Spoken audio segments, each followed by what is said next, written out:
On the Blood Trail is brought to you by Man Mountain Company. Experience peak flavor.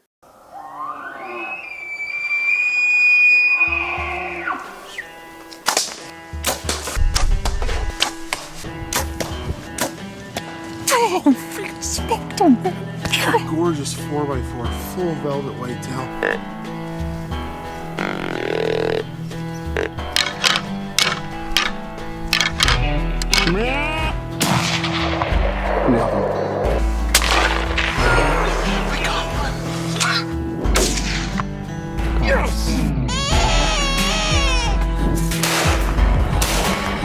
That is awesome. What a rush. That was crazy, man. How do you like that? Hey, how do you like that? I'm joined today by Ryan Tomuschat, Double Down Outdoors. How you doing, buddy? I'm good, man. Getting excited for spring bear season. Yeah, me too. There's a bit of a lull that kind of goes between the ending of our big game season and then some guys like yourself head out and hit the hard water, do a little bit of ice fishing, and then you kind of ice fishing season ends and you're kind of stuck in that little frame where you can get out and do a bit of bear baiting and kind of hopefully, you know, kill some time, have winter go by, and then the bears wake up and then it's time to finally head out into the stands. So it's a pretty nice time of the year. Yeah, it is. I mean, it was really nice earlier on when it was plus 12, plus 10 every day for that week there. And then things were looking like, hey, we're going to have another good spring, another good early spring. And then I'm sure it hit you the same. Mother Nature just straight out of left field just came in and dumped snow like crazy. I'm like, well, this is going to push the bears back like, another 2 weeks from what we're used to seeing. And it was enough that I had to plow the driveway again, So it is a nice time of year though when it is nice, but things are starting to get normal again now. Like today I think it touched around +8, and this weekend is supposed to be well into like +13 to 15. So I'm here for that.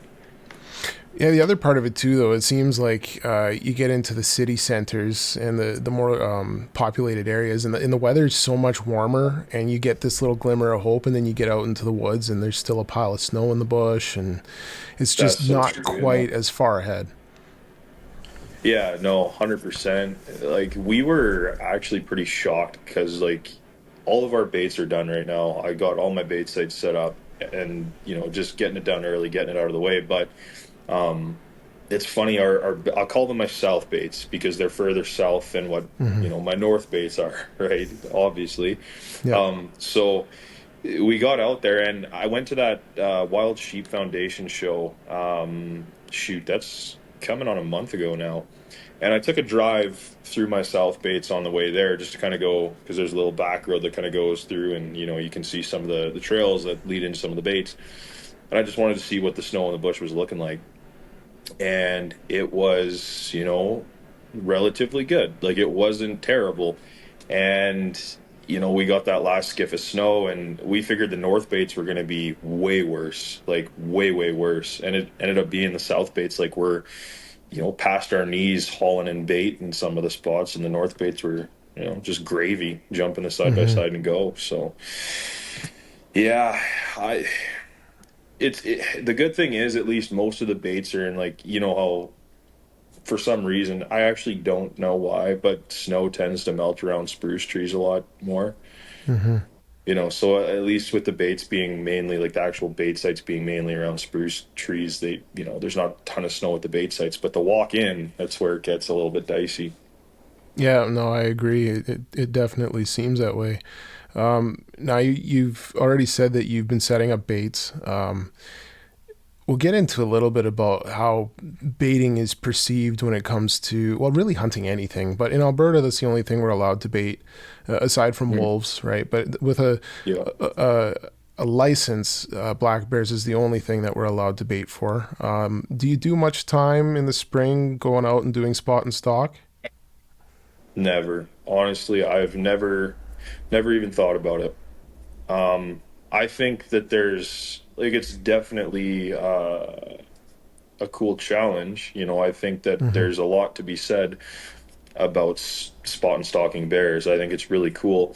and a totally different way to hunt them than sitting over a bait. I've never done it myself, and to be quite honest, I don't think it's ever something that I'll in this province anyway, and around here, I'll never really have any interest in doing.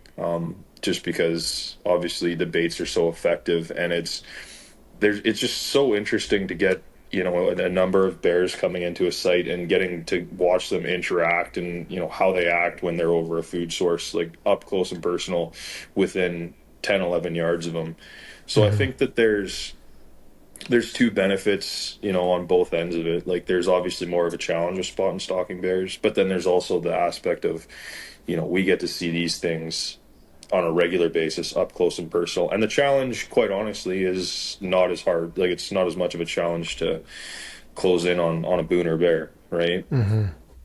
So Yeah, I find that yeah, that challenge of finding a booner bear spot and stock, it's a lot more. Because I've done a lot of spot and stock hunting, and to get a monster bear like you can on a bait is a lot harder. The chances of finding him, for one, are very, very slim. And then being able to close in and make it count in who knows how much time you have, because you don't know why that bear is there or how long he's been there. Whereas on a bait, you have the attractant. They come in. Now, not to say that shooting a huge bear on bait is easy. It's easier than spot and stock, but it's not easy. for sure, yeah, But they come in, it's a more controlled situation, and you can really analyze the bears that are coming in, and you don't have that, let's call it a misjudgment, because sometimes when you're out and you're doing spot and stalk, or just say you're out and you're hunting something else and you come across a bear and you're like, oh, that was a really big bear. And then in hindsight, you're like, oh, no, maybe it wasn't that big of a bear. Just because of yeah. first impressions, right? Like when they come into the bait, you have all the time, typically you have a lot of smaller bears, so you have that as a comparison right away. And then you also have the size of the barrel to kind of gauge and see, how does this bear really compare to what I think in my mind. Yeah, exactly. And that's, just standard rule of thumb, comparing it to the barrel. Does its back go past the third ring? Does its back hit the top of the barrel? Can it fit inside the barrel? And a funny way that those boys in Saskatchewan, when we go bear hunting there, describe it is just plain and simple. Like nothing about height, nothing about rings on the barrel. It's just like, can it fit inside the barrel? I've Yes. heard that Don't before. shoot it. Yeah. So yeah, I definitely agree with you there. Like I said, there's totally benefits to doing it both ways. I just think, for me personally, yeah, doing it the way I've done it for so long, it's just not something that really interests me. But down the road, I mean, if it were to come down like in BC where you can't bait bears, doing a coastal black bear hunt, spot and stalk, I think something like that would interest me. I think that would be a really cool thing to try. Yeah, sure. A lot of the areas that I've done spot and stock here in Alberta is primarily just because you're not allowed to bait in those areas. They're areas where we've frequently hunted for whitetail, mule deer, moose, and then you see a lot of black bears while you're out there in the fall, and then you go out there in the springtime, and it seems like anywhere that you get greenery, it's just polluted with black bears. And so to get out there, and it's a lot of miles in the vehicle, because, like, let's be real, you're doing a lot of cruising around on old logging roads and old Sure. oil Yeah. patch roads. Yeah. More or less, it's road hunting is what it is. That's just the style of it. Yeah. But you cover a lot of ground. It's a lot of work, a lot of gas mileage, a lot of money. But you do see bears. But like I said before, it's hard to narrow down where those big ones are. Whereas, like, it seems, and maybe it's just a perception thing, but like out on the coast where they're doing the spot and stalk for their black bears, it seems like there's some pretty good sized bears there. And maybe it's just because that's all you see. Well, I think, I've heard down the grapevine, and I could be totally wrong about this, but the genetic with the coastal bears, from what I've heard, is that they may not have as wide of skulls as what we're used to seeing here in Alberta with these big, big timber bears, but they got really long skulls. And like I said, I could be totally wrong about that, but that seems to be the genetic of the coastal black bear from, what I've heard. Yeah, interestingly enough, like I don't know if you have, but I've hunted black bears in quite a few different places in Alberta, even, and it seems like there is definitely genetic hotspots. Like I know there's some areas where I've hunted and they have tiny paws, huge melons, and then Yeah. you go to other areas and they're just club-footed, tiny-headed bears. You know? Yeah, totally. Yeah, and I mean you could spread that out right across the board, saying like one area carries, uh, you know, a lot more color phase bears than another area does, right? And Absolutely. that's you're Yeah. right. Like that's one thing I've noticed too is um, yeah, we got like again, our south area is just loaded with color bears. But then you go to our north area, and you on, I think we got four baits there now. You might see three color bears in a year, which is still pretty decent. But when two of them are Hmm. sows and one of them are a boar, it's like So yeah, it's definitely interesting just to see the actual diversity in black bears instead of just thinking of them all being the same, right? Because I Hmm. think that's how a lot of people that might not be as familiar with bear hunting look at it, like they're all just black bears, right? But there's quite a number of differences between them, especially depending on areas. Yeah, and then do you find in your areas where you have a better, I guess, color phase population that they have a harder time reaching maturity just because everybody wants a color phase bear?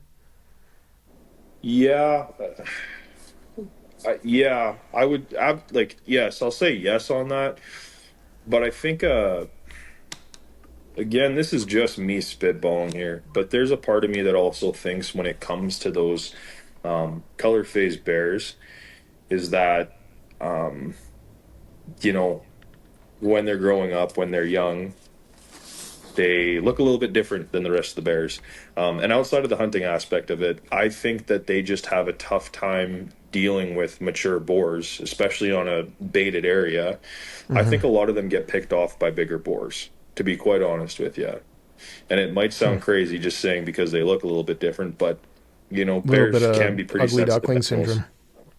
Yeah, well, exactly. Yeah. And, Hmm. like totally, there's enough hunting that goes around, and, a lot of guys will shoot the first 17-inch color phase that they see. That's a very real thing. But I seriously believe that a lot of it comes down to them just getting picked off by mature boars, especially in a heavily baited area. Yeah, it's an interesting take. I've never really given it that same kind of consideration. I guess Mhm.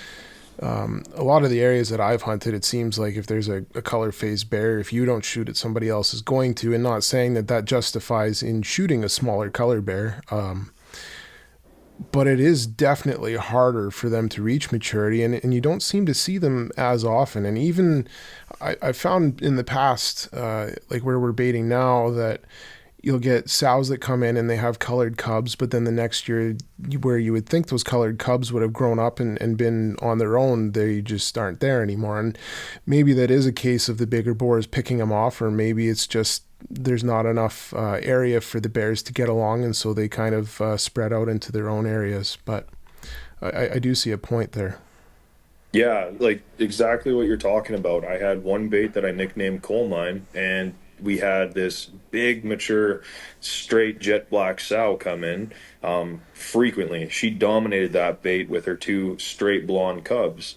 And Hmm. I was like, okay, like we got a good genetic line here. Like, let's grow these bears. Nobody else is really baiting within, I would say the closest bait site that wasn't my own was probably another 10 kilometers. And, like not a lot of pressure. And the next year came around and same thing. She came back, no cubs, both of them gone, don't know where. But it was kind of disheartening because it's really nice to see that like who doesn't love to see blonde cubs? No, of course. And uh, interestingly enough, I remember a couple years ago, and I hadn't seen a sow with blonde cubs, but we had two blonde bears show up at the same bait at the same time.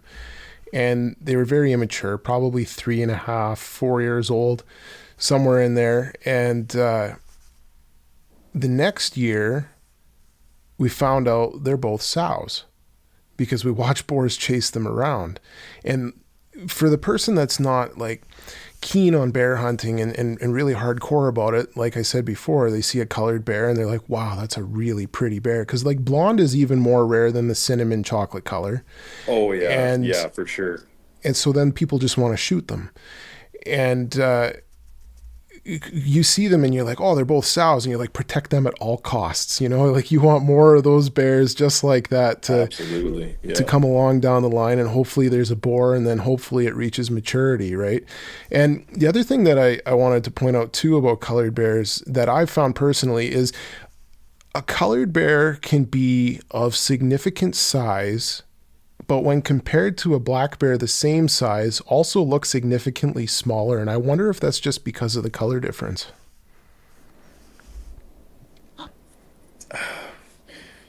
Yeah, I think it's definitely possible because even when you look at like even a chocolate bear, Mm-hmm. a chocolate bear is relatively like close in color to a black bear, I guess, minus the slight hint of chocolate in its hide. But Mm-hmm.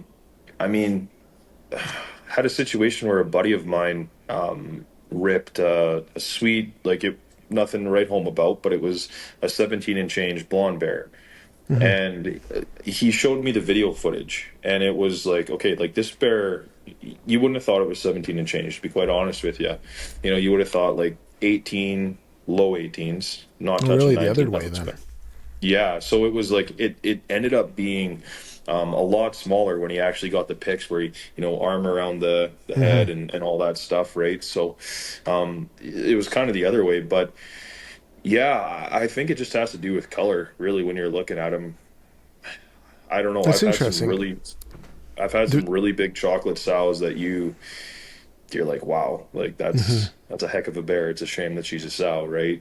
But I don't know. I think it's just a privilege enough to be able to have color bears, especially a good number of them coming in. So Yeah, I agree with that. The reason I said that though is because like every colored bear that I've been a part of in a let's call it a harvest. Let's be politically correct. They've grown in size when we've gotten up to them, and I've actually never had it the other direction where you get up to it and you're like, oh, that's a lot smaller than I thought it was. But I guess from what you just said, that does happen. yeah, I think it happens with everything, like from Hmm. whitetails to. I think there's always ground shrinkage, like not on every single animal that you kill, but I think No. it'll happen to everyone at some point. Um, Hmm. but yeah, no, I don't know. I've never really noticed a huge, crazy size difference. Mind you, I've never killed a color phase bigger than 19 inches, so you know, I can't really speak on that. Yeah, I guess. Hey, that'll take a little more years, a little more boots on the ground to get some more data on that. Yeah. It is pretty early. We're April 4th today while recording this. Uh, and you've already got some baits out. So, how early in the year do you think you need to get baits out in order to have the success that you're looking for on a bait? I don't think that there's any set time. I think it's all personal preference. You and I had a conversation the other day when we were just kind of spitballing back and forth about getting baits out early, Mm-hmm. and that April is the best time to hunt bears, and so is mid June when the rut is like full Mm-hmm. swing. Yep.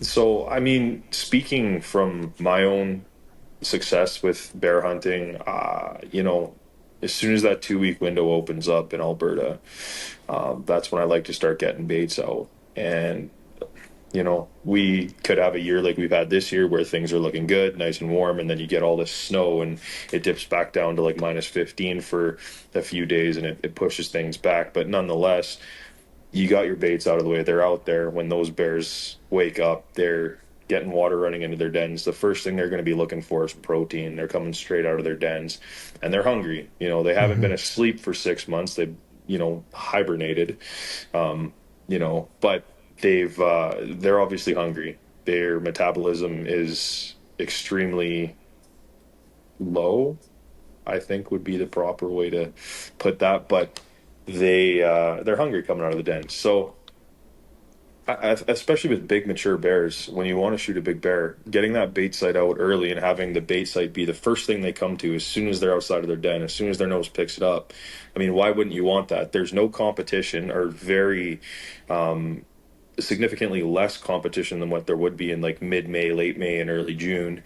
They're not chasing sows around. They're not even thinking about chasing sows around yet, and they're very easy to pattern because, like, a prime example is the booner that I shot on April 11th last year. We got the first picture of him on April 8th, and it was extremely easy to pattern that bear for those 3 4 days, whatever it ended up being. But he'd come in at like 2 in the morning, and you could almost bank on him either being there again at noon, or he's going to come out again for last light, because I don't think that bear is going to go and sleep or not hit the bait for 20 hours, right? He's hungry. He's going to be back. And it was really easy to get them in the rhythm. So I don't know. My take on it is, if you can get out, the earlier the better. Most people don't usually bait until like May long weekend, which is okay. Nothing wrong with it. But yeah, just me personally, I like just getting it out of the way, getting it done early, and watching the bears show up.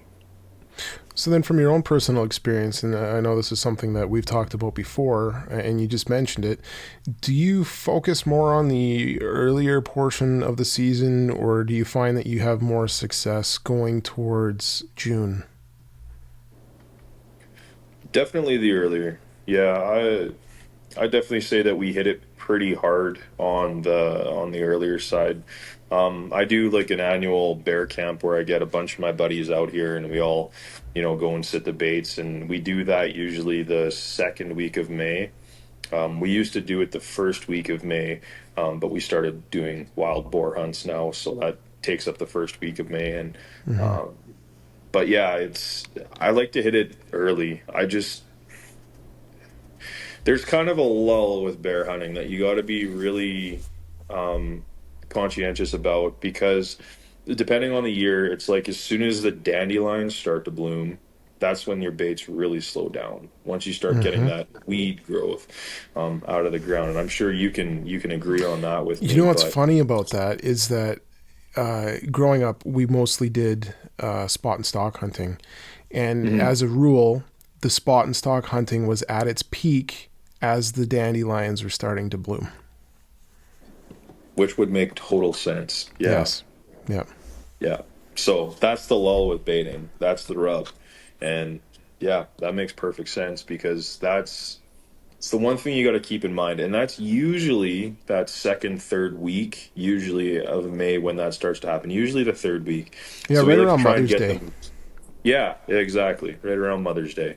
So we like to try and get them right at the tail end before that window, or anything before. That's usually pretty good, because then they slow down for a couple weeks, and then once the rut starts to fire up, that's when things, you know, might not be as many bears, but that's when you get those transient big boys that are rolling Yeah. through because you just so happen to have a hot sow at your bait, right? Yeah, So, and it seems like even during that lull, a lot of times you get, especially the sows that have cubs, but there is a lot of sows and younger bears that still frequent the bait site, and they keep that scent there. And then once the rut kicks in, and like you said, those bears that like to roam and look for the ladies, you hit that middle of June time, and all of a sudden you never know who's going to stop in for a look. yeah, exactly. And to be quite honest, that's pretty much what ended up happening with me last year on the second booner I took down. It was like, never seen that bear before. And I guess that was, when was Edmonton and Vancouver playing in the playoffs? Do you remember? I could look Yeah, back on my photos. that was about middle of May. Middle of May. Okay. Well, that makes sense, because that was right after bear camp. Man, my memory's getting bad on me. But yeah, anyway, it was, I remember just, we got the cell cam pick at 4 in the morning. I was like, that is a beast. We got to go get this bear. So I went out there and it was slow. Had just a blonde boar come in and just a little guy, like 17 and change. And then whatever, nothing else was happening. Had a cinnamon sow. She buggered off with the blonde boar. So I was like, you two go hang out. You guys do what you need to do because you could make some Hmm. really nice cubs. Sure. I was like, I'm going to go catch the game. Forget about this. Like, I can hunt this bear another day. So start jetting home and, get home. I watched Edmonton and Vancouver play. And of course, Reconico notification from the cell count. I'm like, oh no. And of course, it's him. So, Hmm. I'm 20 minutes from this bait site, jump back in the truck, scoot out there and get him at last light. But yeah, those big ones, man, it's tough to say. Like, you just never know what's going to happen with those early rut or any bear in the rut like that. It's all chance. Yeah. I think that another part of it too, in like the situation that you're explaining, it's possible that that bear didn't wake up until late, right? It's It not is very like possible, yeah. there's no magical time that all the bears go to bed. I've seen bears as late as December, standing in the Hmm. snow. It's a terrifying sight seeing a bear standing in the snow in a snowstorm. Let me tell you, because you're not expecting to see that, I believe it, yeah. Yeah. right? But then they don't all just wake up on April 15th or April 30th or Yeah. whenever, right? And but like you said, when a big bear wakes up, his first thought is like, man, I haven't eaten in months, right? Yeah. And so he's going to go in, he finds that food. And I think one of the biggest keys is that once he starts to show up, you need to be there all the time because he's only going to show up maybe one more time in daylight. And then he's going to go nocturnal because he knows that there's no point in going in during the day. It's safer at night. Yeah, exactly. That's 100% it. And yeah, like we said before, it's easy to pattern them because especially once they get into that nocturnal gridlock, it's like, well, what do you do? Yeah, you're waiting another And year. yeah, there's things that you can try, like letting the bait site go dry and then, for a week and then topping up. But I mean, now you're just guessing, right? Because if Yeah. that bait site goes dry, like completely dry, he's just going to go try and find a different food source. So Hmm. I don't know. But yeah, it is very possible that that bear could have woken up late. Like I said, never saw him before. There was like a 21 and 7/8 bear. I was like not like I wasn't gonna shoot another bear that year, like last year. I wasn't gonna do it. Like I was totally happy with my first one. I was like, this is awesome. This is only Hmm. the second booner I've ever shot. This is really good. I am happy. Let's focus on helping my buddies get some good bears and getting some good footage for the show and just have some fun with it, see what else comes in, and never really had thought. And then, man, a bear like that shows up. It's just like, wow, we Makes it got to all go get worth this. it. It does, yeah, and it's Yeah. just a really good story, and lucky enough to get the whole thing on film again, and Hmm. yeah, it made a really good episode, and I mean, can't complain. It was awesome. It was just such a electric year last year that I really hope we can carry over because like outside of like what I got done, it was really nice to get my buddy Nick and his little brother, 12-year-old Ty, on his first bear ever. That was awesome. So I really want to do more of that this year. It was just so much fun. Yeah, no, that's really exciting. And another thing I think people kind of overlook is like you have a lot of different bears that are coming into your bait sites. You're being very selective about what bears you're taking, and Yeah, you're spending a lot of time, a lot of effort, and a lot of money on essentially feeding bears that you have no intention of shooting, just in hopes that yeah. maybe that one that makes the mark comes in while you're sitting there. Yeah, there's definitely a huge cost with it. It's if you have big dogs, just imagine it as having, you know, 20 to 40, 300 to 450 pound dogs that, Oh yeah. are just won't stop eating and they don't. There's so many different things about it, right? Like it's like the amount of bears that a guy passes up in search of the big one. Hmm. It's couldn't even put a number on it. Like if you were to total it up over the years, right? Like but it's cool. It's just something that, man, a lot of people that don't do it just can't wrap their head around. I think like like because like I think everyone's natural instinct, like when you start hunting as a young kid, or whenever you start hunting, you grow up thinking bears are scary. Like you know, Hollywood tells you that. Hollywood tells you that, right? They're Yeah, either everyone super tells cute you and that. cuddly, and you can go and you can give them a big hug, and they'll hug you back and lick you on the face, or they're gonna just maul you to death. Yeah, exactly. Yeah, Yeah, it's either the bear in the big blue house, or it's a bear that just wants to eat you for dinner. And yeah, exactly. um, it's like we're putting ourselves, especially on bait sites, like we're purposely putting ourselves in a position that we want these bears to come to us. Like we Yeah. want that to happen. And Hmm. I think that's something that a lot of people new to it and outside the community, they just don't understand. So it's really interesting just to get that experience watching all these different bears, both young and old, and Hmm. male and female sows and boars. It's just Learning their it's behavior. really cool. Yeah, it's really cool. It's Yeah. just something that you can't really put into words, and some of the sounds that they make, oh man. Oh. Yeah, Yeah, it'll make the hair stand up on the back of your neck, that's for sure. yeah, And it then definitely one other does. thing that's neat is that because both of us have hunted whitetails over bait as well in Mhm. Saskatchewan, Yeah, it seems like there's some characteristics that every animal, I guess, because I'm just going to compare bears and whitetails here, but they share, and I know when you're on a bait and you have an immature bear there and another one that's of significant size is coming in, the dominant one of the area, you know right away before you even see this bear. And it's the same yeah, thing with whitetails. And when there's a big mature buck that's coming in, everything else that's on that bait site is on alert. And they're like, yeah, probably don't want to get my butt handed to me tonight. And they yeah, take off. And yeah. Just head I on a think swivel. Yeah. yeah, and it's important for, like you said, you had a 12-year-old last year get on his first bear.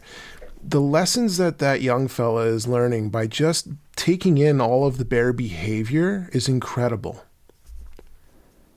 Oh, 100%. And like we didn't hunt a ton with him. Like he absorbed a lot in I think it was 4 days, 5 days total of what we did because my bear camp last year consisted of mainly him and his older brother and myself, and we had fun with it.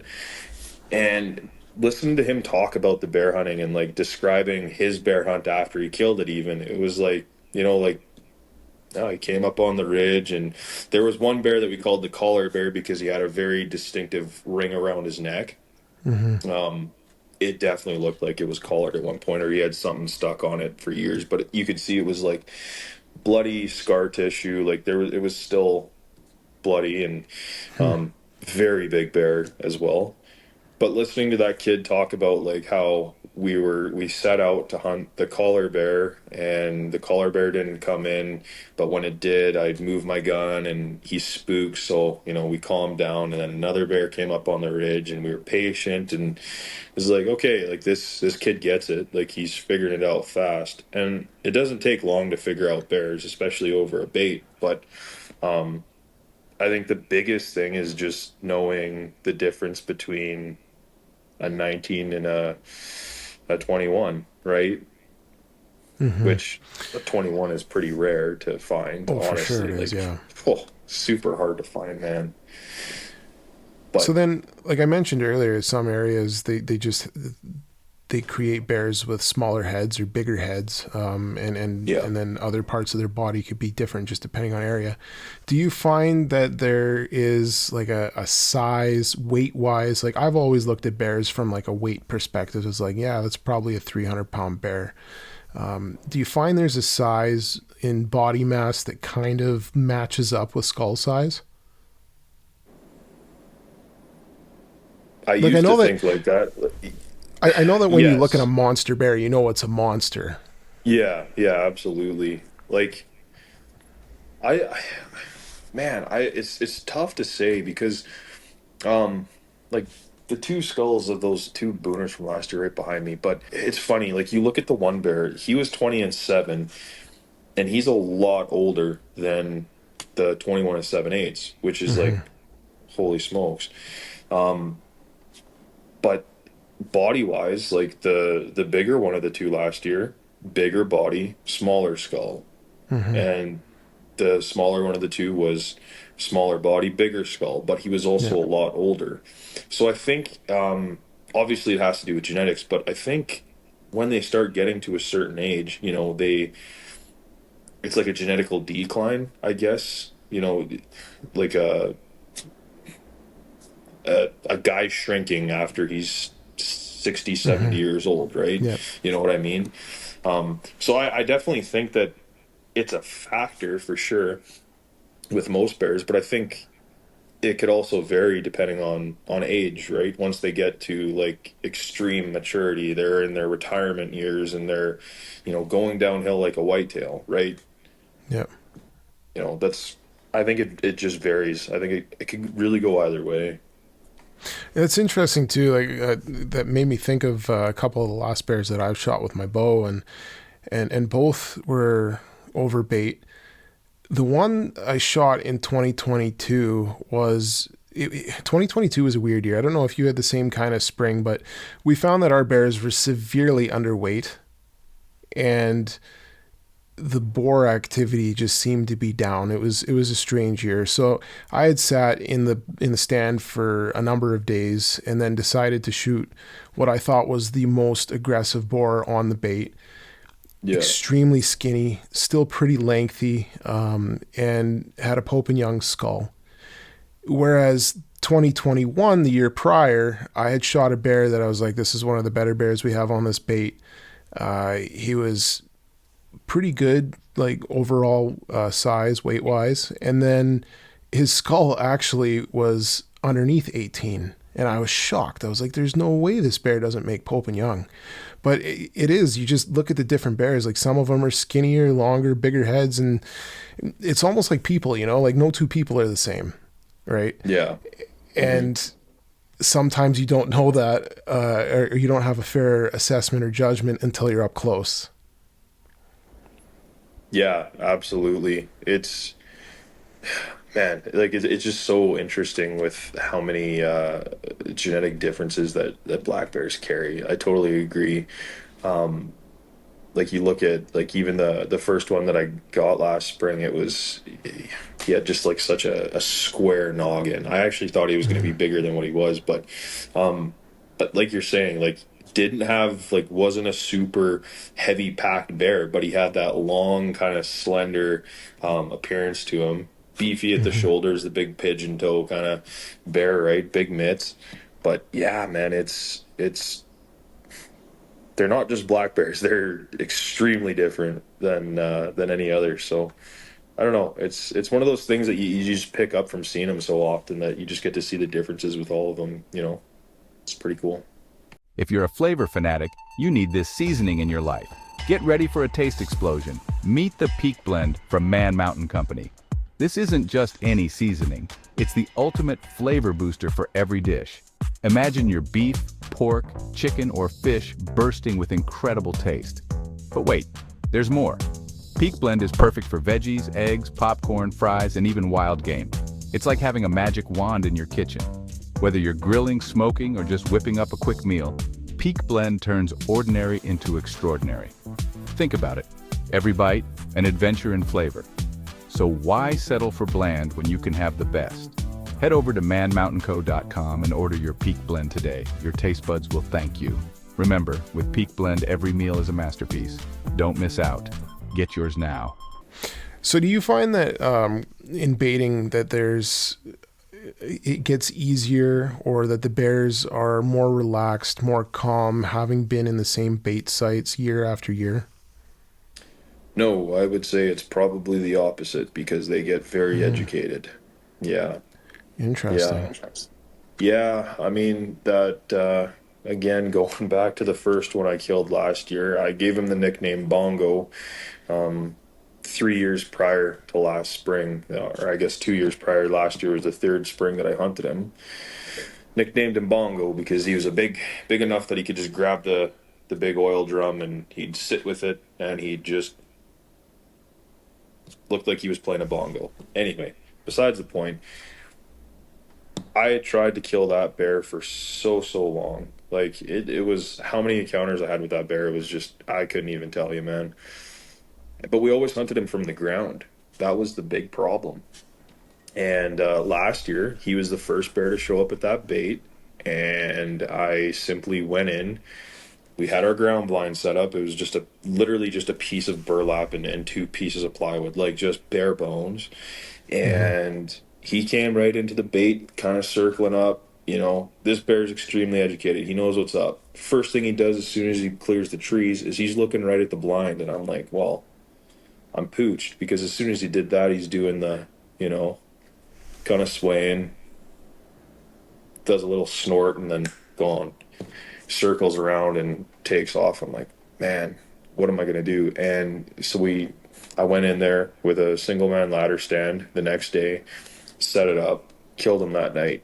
And it was just the changing of what he wasn't used to for 3 years of the same thing, right? He's never been hunted from a stand before, by me anyway. Yep. And that was the change. So I like, yeah, man, I would say, especially on more established bait sites, if you're getting bears that you can you know, instantly pick up and recognize, I would say that they're definitely a little bit on edge, especially if they've been in a situation where they have been shot at before Oh yeah. or been on the bait when another bear's been shot. I think that there's definitely some education there for them. Yeah, that would make a lot of sense. You know what's interesting? I've never tried this tactic, and it may work for somebody that's listening, or maybe even one of us will employ it in the future.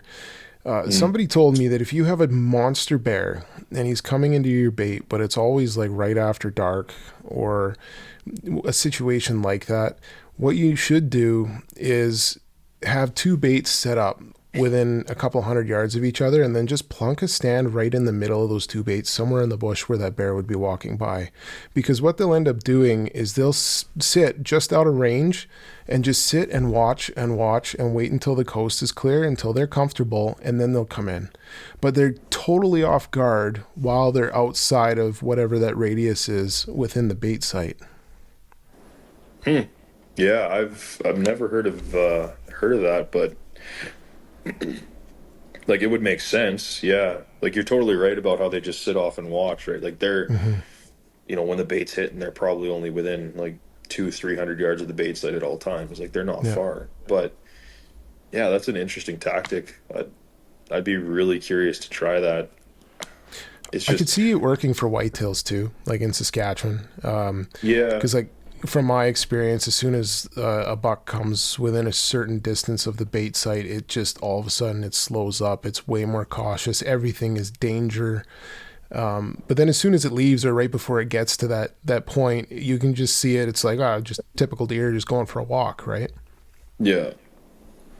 Yeah, I don't know. I think there's definitely a logic there. I think it's something that you just got to try and see if it works, right? Yeah. You know, can't really speak on it till you try it, but yeah, there's definitely logic there. Yeah. One of those things where if it's not broke, don't fix it. So I probably won't try it until what's working is Yeah. broke, you know. But Yeah. I've heard that that's an extremely successful way to kill some really big bears. Maybe someday I'll give it a go. Yeah, I mean, I had like that same bait that big one I hunted for a few years there came in on. I had another bait right across the road from it, and like they were, shoot, probably like 350 yards apart max. But there's a road that runs right between them. So it was a little bit challenging, and I think that was part of the problem why it was so hard to hunt him, is because it was always a battle of like, is he going to be at Coal Mine tonight or is he going to be at High Ridge tonight? You know what I mean?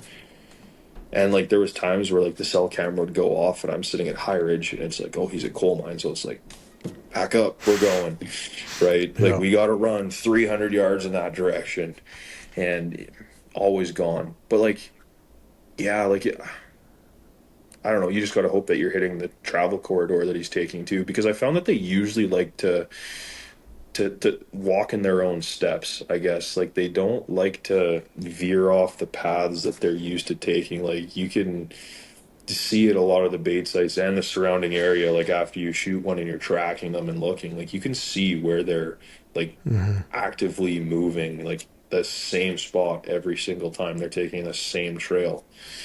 And so I guess it's one of those things. I wonder if a guy were to try it, if he waits till like, you know, maybe like mid-May, during a lull when he goes and sets up once they've established all their little trails that they are so frequent in taking, or like early May maybe. But Yeah. I don't know, man. That's such a interesting thing. So you mentioned that the bear you shot last year, you had gotten out of the stand, you get home, watching the game, and then all of a sudden your cell cam goes off and you're like, oh, I got to go back to the stand.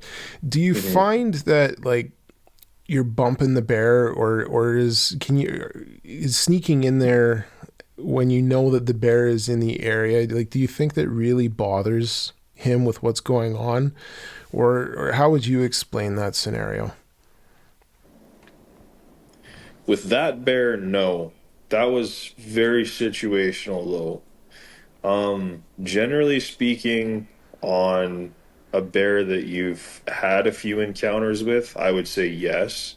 Like it's probably not the smartest thing to do, is like if you get a picture and you know that they're, probably within stone throwing distance of the bait site, it's probably not the smartest thing to do is to walk right in while they're there. But I mean, you want to kill the bear, so you're going to do what you got to do. But in that situation, no, because like I said before, that was a totally new bear. I've never hunted that bear before. He's never seen me. I've never seen him. I was checking my cell cam the whole way there, and then once we got there, I was like, okay, like there's nothing on the bait. There's just birds now. I think this is my window. Yeah. Scoot into the stand and like really quietly, like I didn't walk in and like start throwing branches around and crunching leaves like crazy. But yeah, like it was in that situation, I didn't think there was anything wrong with doing it the way that I did it. So another I guess good to know question: when you're going in and you're sitting on your baits, and it could change as the spring goes along, but are you primarily doing evening sits? Are you getting in there earlier in the day? What kind of sits are you doing on the stand? Always evenings. Yeah, like I'll do a few mornings just periodically, time permitting, of course, right? But yeah, mainly evenings I find is when I get most of the big dogs rolling through. Only because you'll get a lot of pictures at like 1, 2, 3, 4 in the morning. You're like, well, he's probably not going to come back. Like, they're lazy. Be there for, yeah, right. He was there, 3 in the morning. He was there for an hour and a half. He's got his food. He's going to go back. He's going to go rest for a bit, and he's going to come back in several hours. 10 plus hours. I don't think he's going to be back that soon. So yeah, I think evenings are usually better, especially early season. Yeah. Okay. I want to tap into the secret formula, so to speak. Now, a lot of guys, they want to be completely tight-lipped. Hush is, mum is the word, like don't want to tell anybody what they're doing. Is there a magic item to use for bear bait? Some guys like to use oats. Some guys are into dog food. Other guys are into the sweets. Like, what is the best medley, let's call it, to convince these monster bears to come in and dine? All of it's awesome. Everything you just said is like bang on the money, but I don't know. I don't think there's really a point in keeping it a secret, but early season, I really like to start my bears off, run the bait sites on proteins and carbs. That's what they're craving when they've had a slow metabolism for, 6 months, several months. they want protein. That's what their body wants. They need to bulk up. They need to get things moving again. So I like to hit it with as much oats as possible. Beavers is a very big one because beavers are good protein and they stink. Like they are just foul smelling creatures. So oats, beavers, and then I like to use fryer grease as well. Mainly because fryer grease has such a strong smell to it. Like I love the smell of it. Like it smells like burgers and fries. Who wouldn't love that, right? So early season, I like to start them off on very like rich protein and high carbs. And then once the season progresses, once they've got that protein and carb intake, that's when I'll start throwing in more of the sweet stuff. I'll go to popcorn and icing sugar, icing frosting, donuts, stuff like that, like still carbs, but I'll still keep running the oats and the beavers, but I won't usually start throwing any of the sweet stuff in until, right before that May lull, maybe right after that. Do you run other meat scraps as well, or just mostly beavers when it comes like to the meat? any kind of meat scraps you can get your hands on from the butchers, or like if you got old expired meat in the freezer, like grocery store meat and stuff like that, it's awesome. Yeah, so like any kind of protein is just so awesome to have, especially early season, and that's what I found. Like I said, it's what their body wants. Your metabolism's been so slow for several months, and you want to get up. It's like when you're bulking at the gym, right? Like you want to go high carbs, high protein. Like Yeah, I do that often. Yeah, I hear you. Oh man, I hear no, you. I've also found out though. I wouldn't say the hard way, but like it's a learning experience. It's a science experiment, really. You get further enough into the year, your meat scraps have been sitting in their own rotting container for a long time. It does get to a point where even the bears, like bears will eat pretty bad stuff, but it gets to a point where even the bears are like, nah, man, it's a no from me. Man, I have yet to see a bear that will turn down like stinky meat like that. And truly, we got some oh man, you ask any of the boys that were at that camp with us, it was like my buddy Zach Hayes with Hazy Outdoors was with us, and he had the funniest reaction to the whole thing, man. My buddy Dean Schleckaway with Reconico Cell Cams, he's like, hey, you guys need beavers for your bear camp? I'm like, yeah, always. It's like I had a buddy in GP, his freezer died, and he's got all these beavers that were in it. Apparently the freezer was in a sea can. It had been sitting there for like a week and a half, just dead. I'm like, okay. I can smell this before you even explain it. Oh man. I can't. That's like one of those things is like perma burned into my nose. Like I'll forever smell those beavers. You never forget it. No. He shows up to bear camp with these like very well into the decomposition process beavers. And they're in garbage bags. So like even better. Now we have to pull them out of garbage bags and they're stuck and work to them it. out of there. Yeah. Yeah.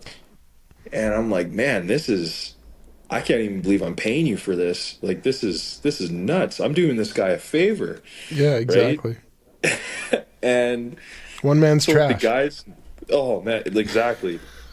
And the guys are just gagging. Like they are like my buddy Nick starts puking. Like it was nuts. And we get out to the bait sites.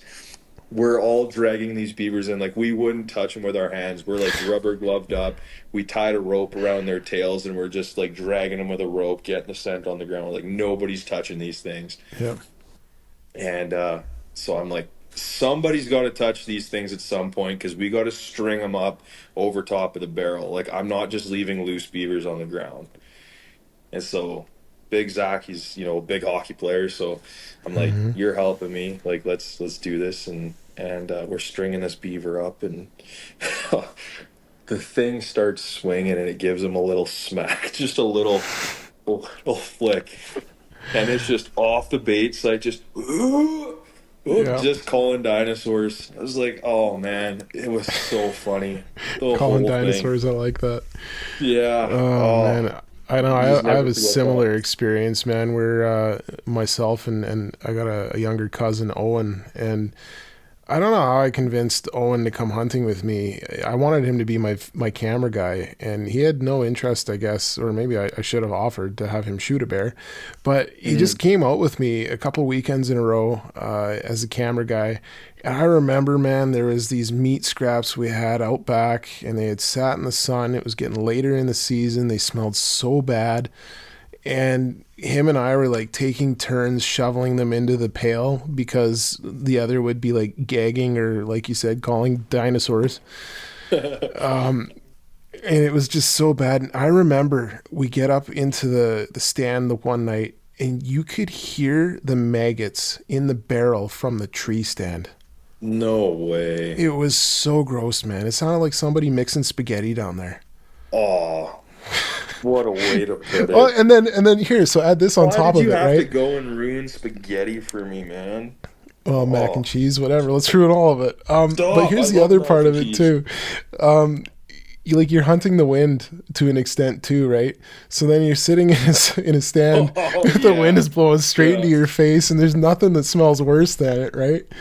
Oh my Oh, goodness, yeah. And to this day, I haven't gotten him to come back out and hunt baits with me. But when I I bring it don't up, blame him. you just automatically, like I said, like you're explaining the beavers, I already know the smell before you even get finished explaining it Yeah. because it's just that bad and it burns into your memory. Oh, yeah. You never forget it. But man, being able to hear maggots from the stand, It was that's like bad. next level stuff. Dude, it was so bad. It was more or less like feeding the maggots, not even feeding the bears because the bears wouldn't touch it. Holy smokes. Yeah. Yeah. Huh. Yeah. Wow. That is something. Yeah. I'll let you try and recover a little bit from your ruined Yeah, spaghetti there. But I hate that you had to put it like that because I just know I'm gonna forget about it and then I'm gonna go like cook craft dinner one day and I'm just gonna put that fork into it and it's just gonna be, yeah, thanks, Tyler. yeah, That's right. awesome. Twirl your fork Right and you're back. gonna be like, oh, it looks like maggots. Yeah. That's Oh enough. man. I So actually have such a weak stomach, man. Like I I do can handle too. it pretty good with the bear bait, but See, and oh I can't. I have a hard time. My stomach, no, I can't really do it.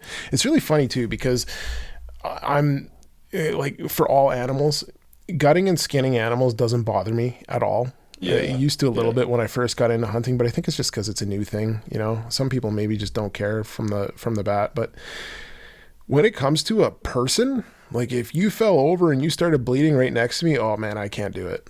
Can't do it at yeah, all. dude, I can be up same. to my elbows in a deer, Yeah, but when it's somebody you know or even just a random person and there's blood involved, it's like, ooh, no, thank you, man. I know.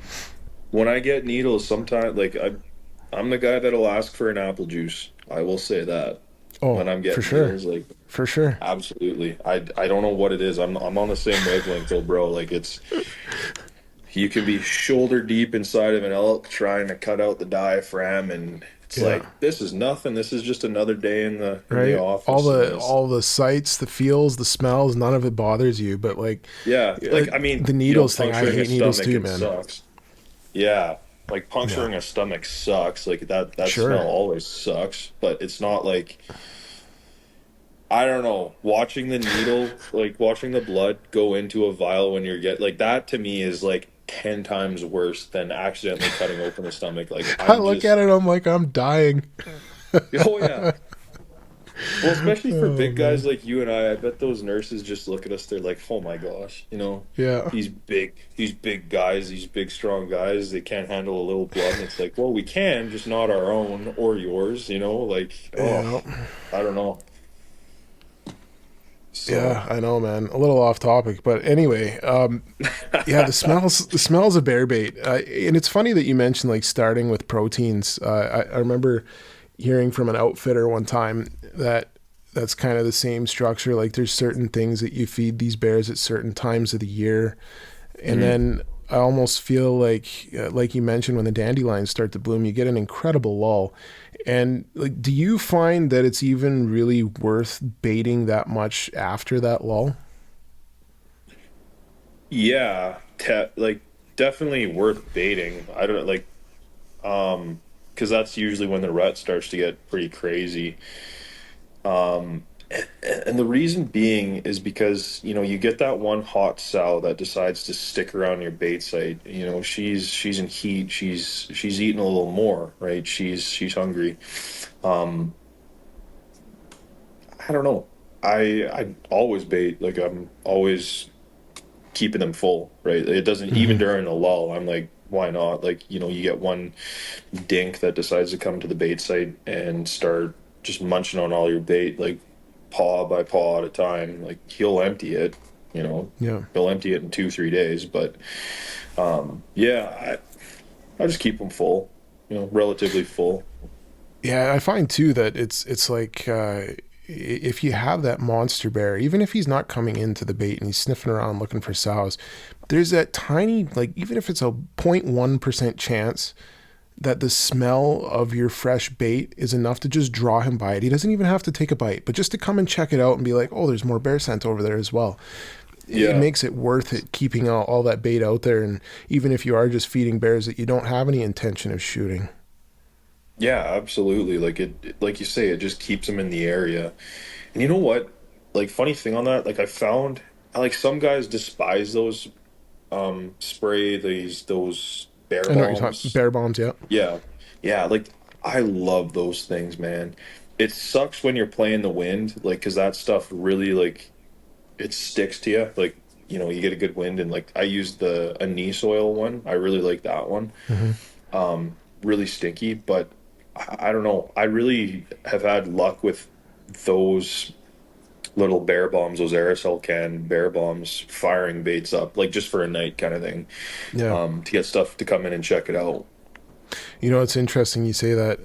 Like we tried that in the past, and I don't know to what extent it worked, but something that my dad has been doing the last few years with tremendous success, and I'm not sure where he heard it from, but he brings in a spray bottle full of vanilla, and he'll just sit there and just spritz it, even from the tree stand, all night, just spraying vanilla. Every time you go in and bait, you spray some stuff down with vanilla, and it's that sweet smell, and bears have a sweet tooth. It's an incredible thing, Oh, and and vanilla is so potent. Yeah, it's so oh, strong. Yeah. absolutely. Yeah. And we find that it's extremely effective, especially because we have a few different sets where, just given the topography and whatnot, the wind is extremely inconsistent. And just when you think it's going to be good and the bears should be coming in, it switches and goes right to where the bears should be coming from. And sometimes that vanilla is just enough to let you get away with being there. And Mm. they'll come through that area, smell that, and be like, oh, everything smells great. Let's go in and have a bite. Yeah, totally, dude. Like same kind of situation like you're talking I had back when I was still in my appraisal days. I was headed out to do a job. No, it wasn't really of high importance. Like could have been done anytime. Of course, Reconico cell cam goes off, and I'm like, oh, that bear's there. You know, pretty infrequent bear, but it was a good Hmm. boar. I'm like, okay, well, yeah, I could probably push these jobs off till tomorrow. And they bugger off the bait site, and I texted my buddy Dean. I'm like, hey, like, you got any tips? Like, this bear's kind of been, ghosting me all season. Like, every time I get a picture of him and go hunting, it's kind of like, he's at the bait site 1 minute, and then when I get there, he's not. And he's like, well, have you ever tried like straight soaking bread in vanilla and throwing it up into the spruce tree branches? I'm like, Hmm. like I'll do that, but I won't do that just kind of on a whim. And yeah, man, that night, sure as heck, I did that. I threw like the soaked and sprayed some vanilla, but put it on some bread and then threw it high up into the branches. And sure as heck, this bear's been ducking me all year. It's, I think that was June 15th, actually, the last day of the season. And yeah, sure as heck, that bear comes in, and that was the first and only bear I've ever killed with a shotgun, which was really cool. So yeah, it was just like I get it how it works, but like you say, vanilla is such a strong, strong smell, and it smells so good. Like Oh, yeah. I don't It's a lot mind better having the than wind in rotting my meat. face when you got vanilla. Like So good. Yeah, absolutely. And another part of it that I guess I forgot, the beaver castor. I'm not sure what part of the beaver that comes from. I'm gonna make myself look dumb that way, but smells a little bit of vanilla. And I know a lot of guys will take that gland or whatever part of the beaver and just kind of hang that from the tree stand. It kind of has the same effect, but with the vanilla, the spritzer bottle, you have the ability to continuously add a little bit to the air every now and then. We'll spray our boots down with it, stuff like that. And it's extremely effective and something that we have now kind of incorporated into the yearly bear hunting plan. Well, I know that there's man, I wish I could remember the name of the outfit, but there's someone who makes like I don't know if it's, I'm pretty sure it's a synthetic beaver castor oil, I want to say. And again, the same buddy Dean was telling me about it, and I thought that was like, if you can get that stuff in bulk, man, that would be, what a heck of a thing to be running at a bait site. But yeah, like I think that's a big part of the scent with the beavers too. Is yeah, that castor gland. Like it's, I mean, they're a smelly enough animal as it is. Yeah, and this Like sweet so, smell too. yeah, like it's not like a Yeah. smell that it's like, man, I want to take a bite out of you, but it's like, Yeah. it's, I know the bears do. Yeah, I've actually heard that beaver is extremely good if you slow cook it, but I mean, I don't know. Maybe someday I'll try it. I don't have any plans in the immediate future, especially after Yeah, using them for bear baiting and whatnot, but some yeah, people like it. yeah. Some people also say coyote tastes good, but again, And those people are dumb. that's one way to put it. Yeah. Yeah, I'll put it that way nicely. We talked about the kind of bait, the secret formula, would you? Mm. It's hard to procure bait.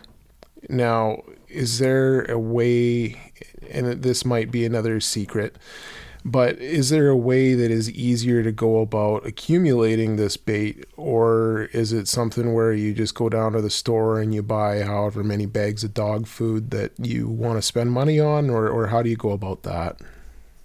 Like I switched it up this year. I mean, it's all kind of situation dependent. Like, what's your budget? Do you care about how much you spend on bear bait? That's a big thing.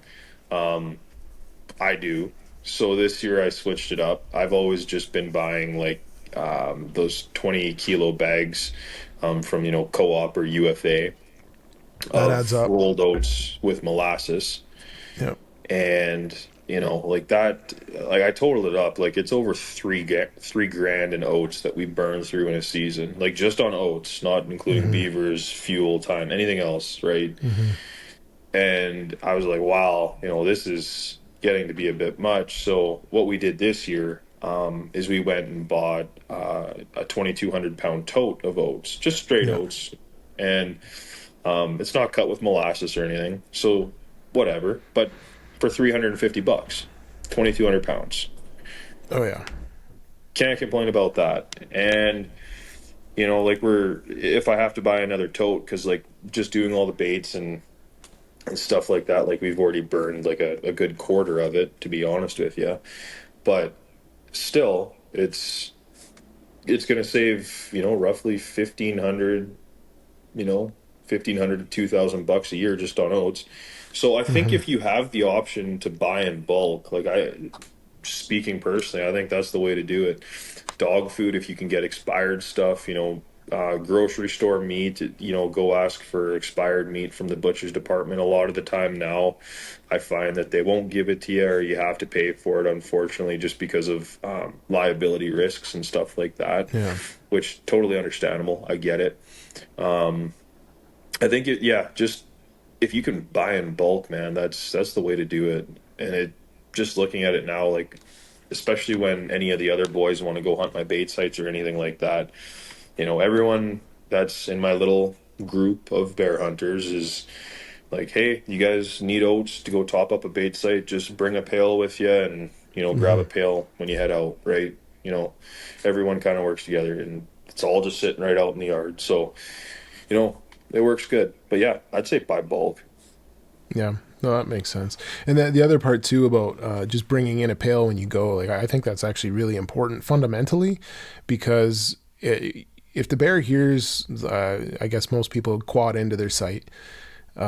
Here's the quad, and then there's a fresh scent of oats or whatever it is that you're bringing in. It kind of, I don't want to say that it trains the bear, but it trains the bear. It does, Right. yeah. It definitely can. It definitely can. It could go either way though, because then they think of like, yes, they know there's fresh food, but now there's also humans. There's also Yeah. people that want to kill me, and they might Yeah. not look at it exactly like that, but they know that there's a sense of there's some urgency with it as well. But I Yeah. mean, it depends on the area, right? If True. you're hunting Yeah. really remote bears, like those bears that we hunt with the boys at ADI in northern Saskatchewan, you know, 90% of those bears, if not more, have never seen a person before. You know what I mean? So even when you run the quad to the bait, just it's a dinner bell to them. They don't care Yeah. what it means. They just know that it means more food. hmm So I think it's, comes down to location as well. Yeah, and then even going back to some of the more high pressured areas, like wherever it is that we're hunting in Alberta, Yeah. the bears that are associating the sound of the quad with the dinner bell are 9 times out of 10 not the bear that you're targeting, right? So there's that part of it. Yeah, no. No. The analogy that I use when somebody tells me that bear baiting or baiting any animals is unfair is, say you're gone to work, nice long day, come home, you're tired, nobody's home, it's just you, and there's a fresh box of pizza sitting on your counter.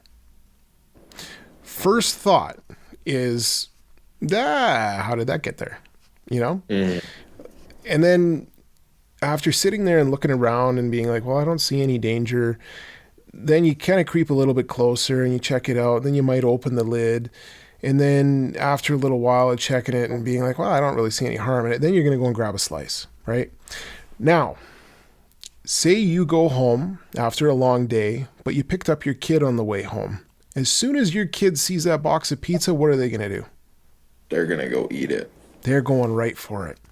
But Yeah. there's the difference between maturity and immaturity.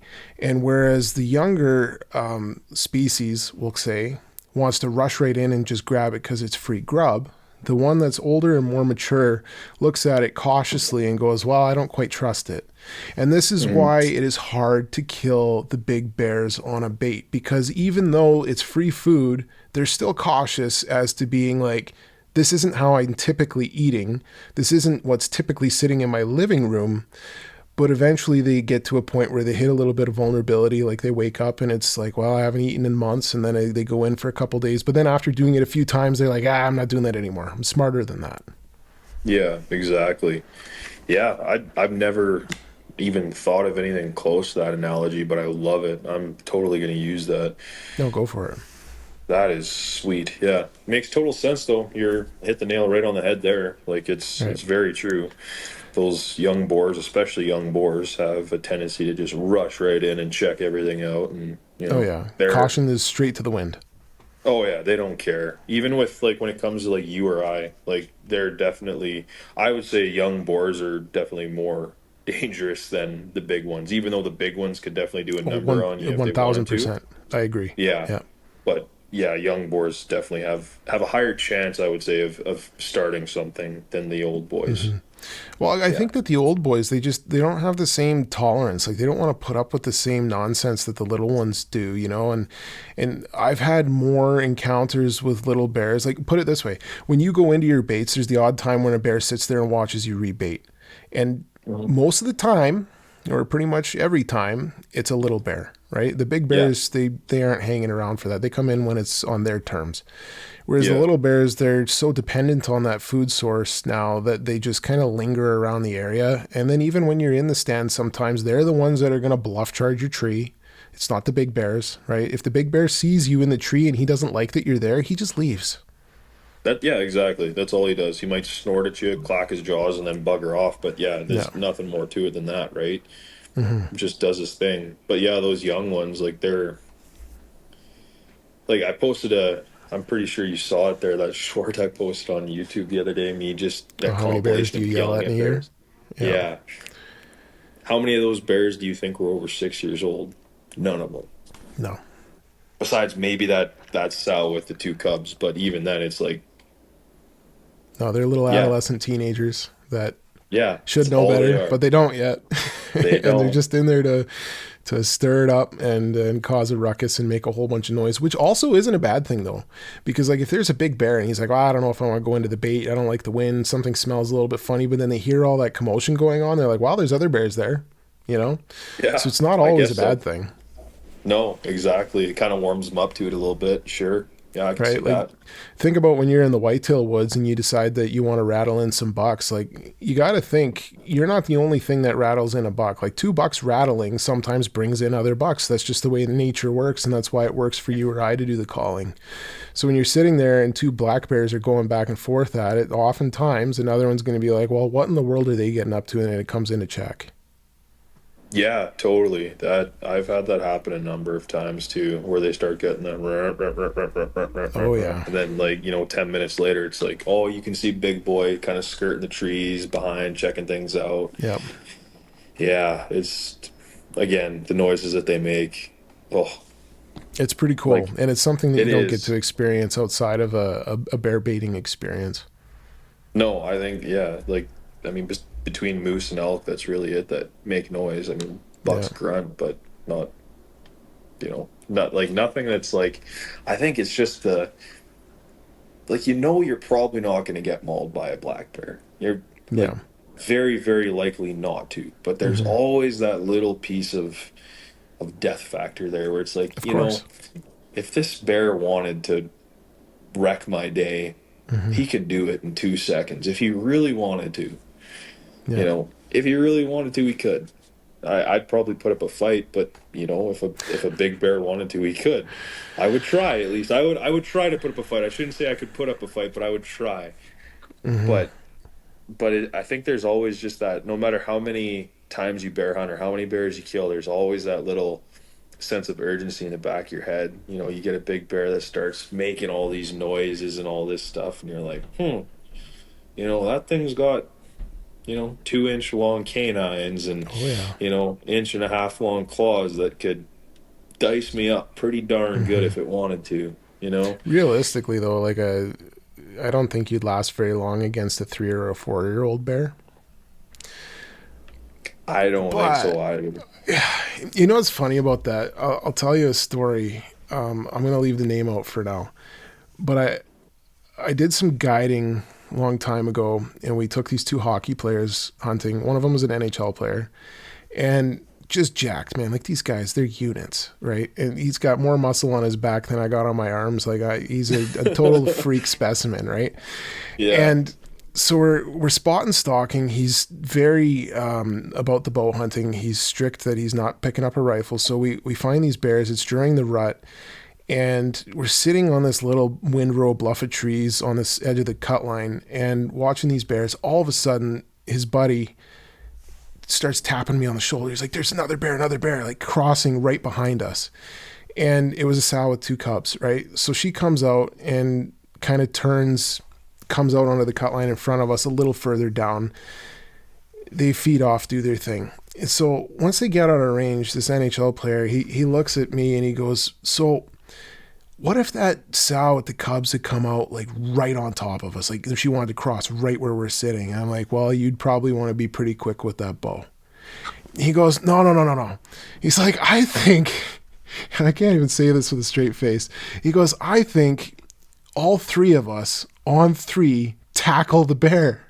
And I'm No like, you're out of way. your mind. Like, there's no way. And this guy has killed like 7-foot bears, right? Like, this isn't the first time he's been out bear hunting. And he's like, I think we tackle the bear. I'm like, you know what, man? You tackle that bear. I'm running the opposite direction because I think I have a better chance because what you've got going on here and me running. Not that I'm a runner, but yeah, just a wild experience. And I guess while I'm on the topic of it, so that night we watched, I think it was 7 or 8 different bears in the spot and stock situation. There's no bait, right? There must have been a hot Yeah. sow there. Watch this sow run boars off, chase her own cubs up a tree. More boars show up, and there's a lot of fighting and a lot of these bear noises and the chattering of the jaws. It was intense, and get to the point where it's too late in the night. We can't really see that well anymore, so we back out and we get back to the truck. And the next day was his last day of his hunt, so we decided to get in there really early because he couldn't hunt all day. We get out there for just after sunrise, which I'd never done that for bears before. We always just, you get up and then the bears get up, you know. But we get out to the spot where there was 2 cubs up in the tree. There was only now 1 cub up in that tree. And I don't think that the other one made it. And this is a part of bear hunting that people don't understand, or I guess just bears in wilderness, is that the big boars, they kill these cubs so that the sows go into heat. Yeah. And what would have happened is that sow would have waited there until dark, and then a big boar comes in and he fights with her and she loses. And then a cub gets tired, comes down, and the boar kills it. And that's just the sad reality of how it is. But 1 cub left in this tree. We managed to find the boar, get within range, and he smokes this boar with his bow. We find the bear. It's got this giant circular white patch on its chest. It was a really nice bear. Nice. He gets to bring this bear home on the very last day of his hunt. But it was one of those things. It was a fun experience, you know, and you don't always get to have a situation where you see 6, 7, 8 bears at one time in a spot, right? And to get to analyze all of that bear behavior, which, like I said before, you don't really get to experience that unless you're hunting in a bait scenario. That was really cool. But yeah, back to the point of not standing much of a chance against a bear. I don't think that tackling a bear solves any problems. I don't think so, man. I don't know. You're just banking on it, getting cold feet and being like, I don't want anything to do with this right now. I know that I'm not going to bite him nearly as painfully as it's going to bite me. No, sir. No, sir. Like, it's just so cool. You look at their skulls, you look at the size of those canines, man. And then, like, just the claws alone on some of the big boys, it's like, wow. You know, yeah, even when you flesh the skulls, like the muscles on the top of their skulls and the back, like the bite power, the just even skinning a bear, just skin a bear. Most of them, like, they're all pure muscle, you know, like yeah, they don't look like they're 100% athletes, you know, like they are. You're not standing much of a shot in a wrestling match with a bear. They really look like people when you skin them out. That's what I found. I never used to think that. Until I don't know. Till skinning the paws. Yes, the paws is the worst part. That's the one that did me in. Yeah. Yeah.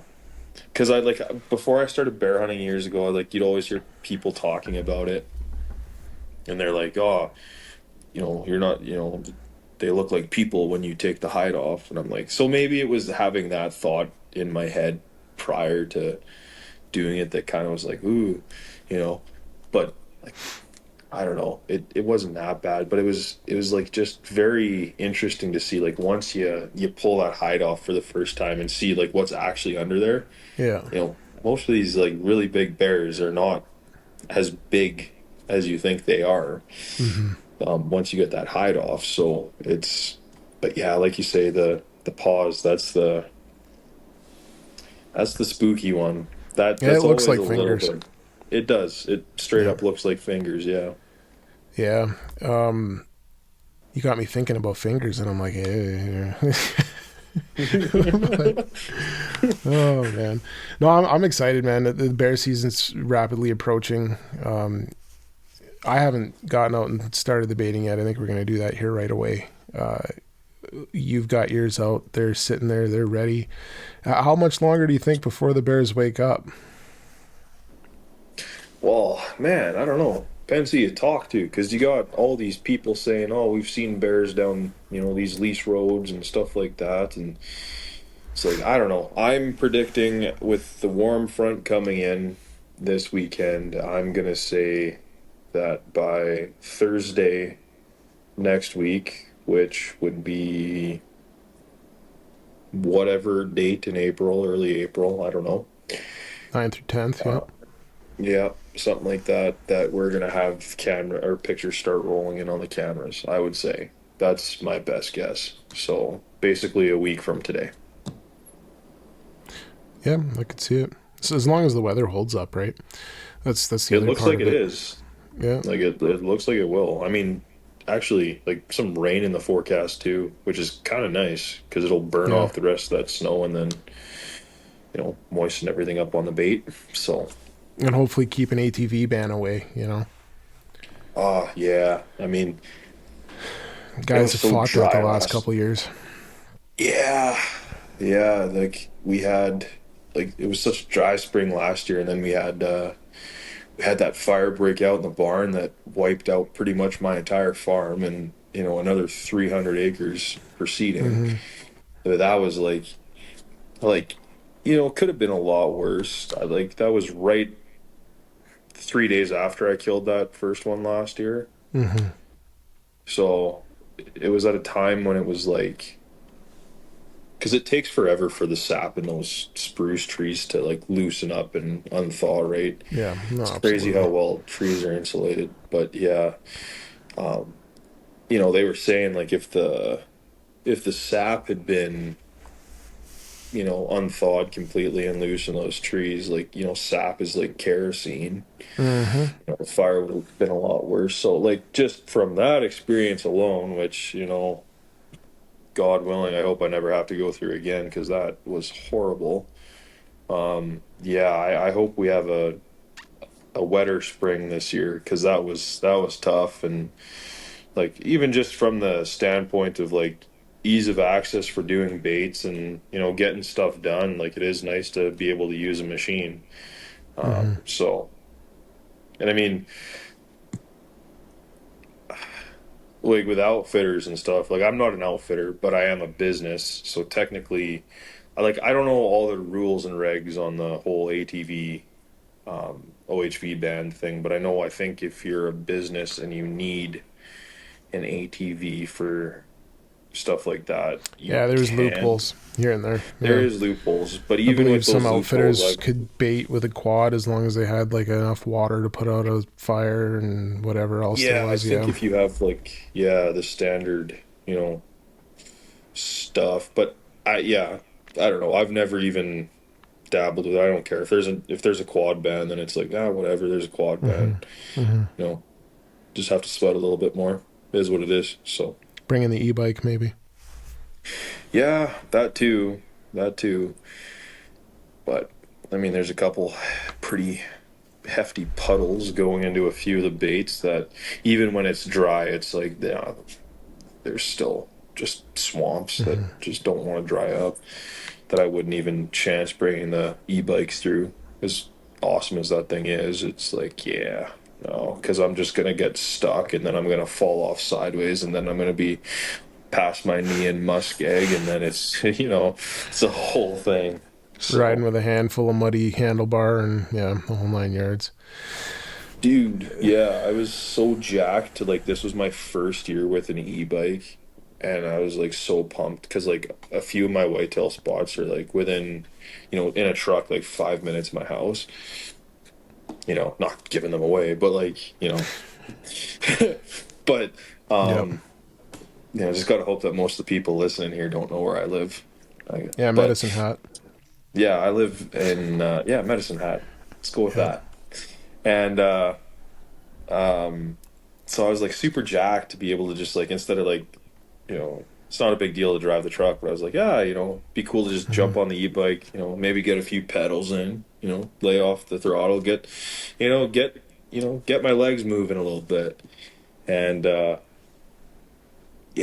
hit that first patch of wet soil on the gravel road and all up my back, all up my bow, all Oh over man, everything. Oh yeah, like bow was just it had a really nice paint scheme to it after. It looked like you took brown paint and just flicked it all I over bet. it. I bet. Yeah, I was like, well, that's awesome. So, I don't know. I guess put a cover on your bow would be my advice Yeah. for that. Yeah. Or get a horse.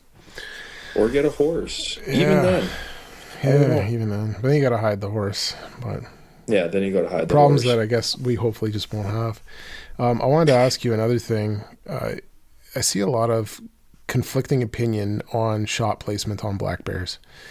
A lot of guys think that the effective kill zone is so far behind where it is on a deer or an elk or a moose. Do you find that it's like that, or do you just shoot and aim the same? I should be asking you that with all the A, B, C, D shot placement posts that you make. But Uh, um, man, I've hit both. Like, well, I don't know. If it works, it works.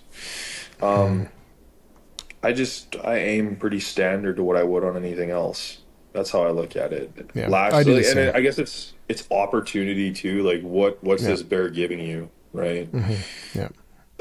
If you watched our episode, it's on YouTube now, of that bear hunt from last spring. The second one, the bigger of the two, he came in, he was giving me a slight quartering towards, and I'm not a big fan of like quartering towards shots. I hate that, but I was like, well, I could put it between his neck and his shoulder, put it in front, right where that artery runs down. And I've never seen an animal bleed so much. As gruesome as that may sound, it Yeah. was just the most awesome shot I made on a bear ever. It worked. He died within 50 yards, if that, because he kind of did a Yeah. little bit of a switchback. But yeah, like I think There's it's some so major situational. arteries in there. There is big time, Oh, yeah. yeah, Yeah. and it's just so situational.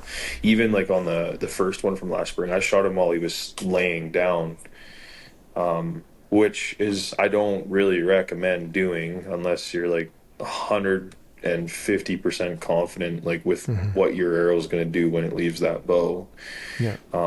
But that was the shot he gave me. He put his head up. He's looking around while he's laying down, of course, looking around, and then he goes back to eating. As soon as his head goes down and all this kind of opens up as he puts his head down and leans forward, it was kind of like, okay, there's my opening. Bam. And put it kind of tucked it right behind his elbow down into his vitals there. So, yeah, it's just situational, I think. Yeah, I think largely that the kill zone is about the same as what it is on any other animal. I've always shot that way, and I've Yeah. always had extreme success doing it that way.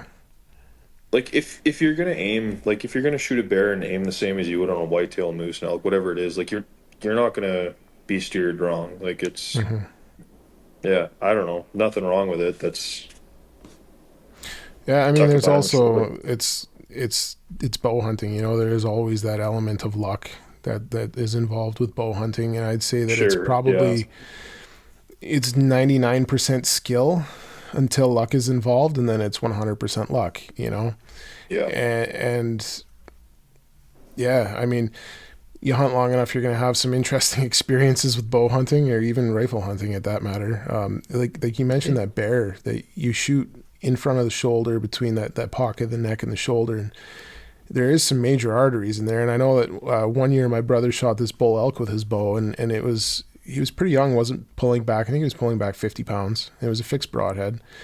Shoots this elk, hits it right behind the shoulder, but it was slightly quartered away. And the way that the arrow hit the elk, I think it glanced off of a rib and it pointed it towards the front of the elk.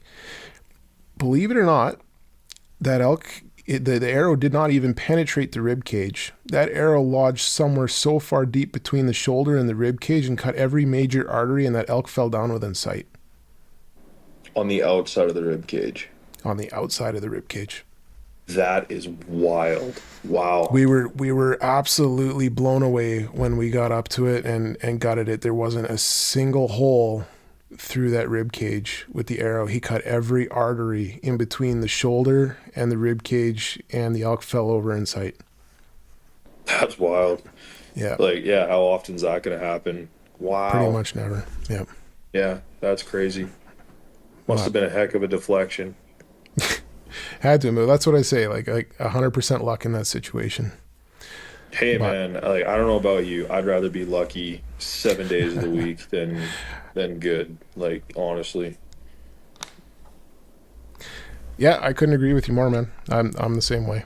But listen, Ryan, it's been a great chat. I've jonesed and can't wait for bear season now.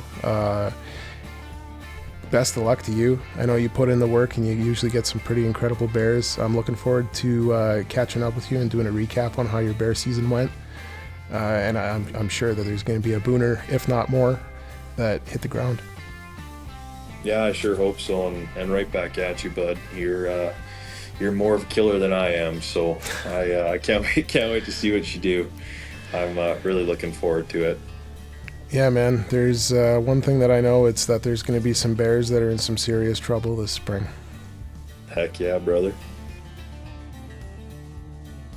On the Blood Trail has been brought to you by Man Mountain Company. Experience peak flavor and use code BLOODTRAIL to save on your next order over at manmountainco.com.